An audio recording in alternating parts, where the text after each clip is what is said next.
the same Zoom. I have Ann Treacy, Elaine Treacy, and Lily O'Donnell. If you just make sure that if whoever is going to speak, that each one of you who's going to speak introduces yourself for the record, and then you can go ahead with your testimony. Thank you. We will. We seem to be having the same problem with the video, so maybe someone can help with that. But Madam Chair, representatives, thank you for having us. Tech issue on our part here. My name is Ann Treacy. I'm on the board of Women's March Minnesota, and I'm here with my mom and my daughter telling personal stories. We are 3 generations asking for the security of equal rights for ourselves and our future generations.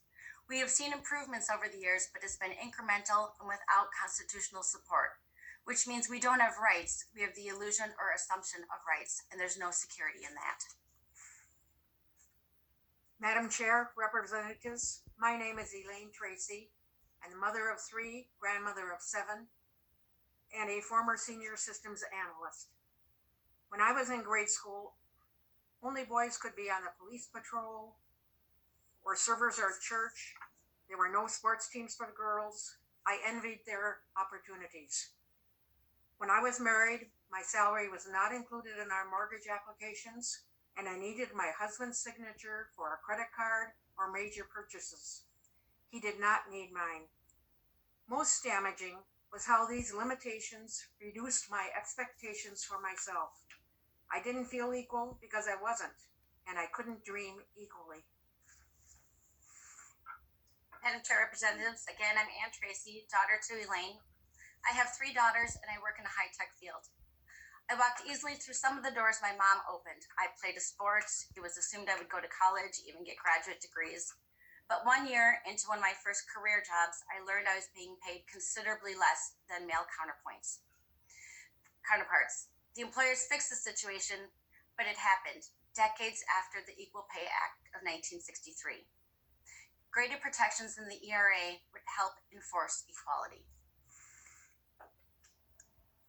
Madam Chair, representatives, I'm Lily O'Donnell, daughter to Anne, granddaughter to Elaine, and college student.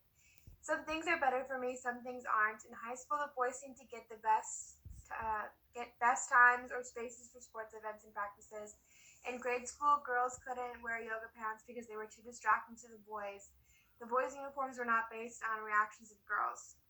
But more worrying now, I'm seeing that transgender and non-binary friends are running into roadblocks like my grandma did, and worse. Some opportunities are limited, even bathroom access is limited. There is discrimination. The impact is that, like my grandma, students are still limited in expectations and dreams. Because of this limitation of gender equality, the community is not reaping the benefits of our best selves. Finally, Madam Chair, representatives, thank you again for your attention and for taking up the equal rights. It's necessary, it's time, it's overdue. Thank you so much for your testimony. I think that's the first time we've had 3 generations testifying at the same time. So thank you very much. With that,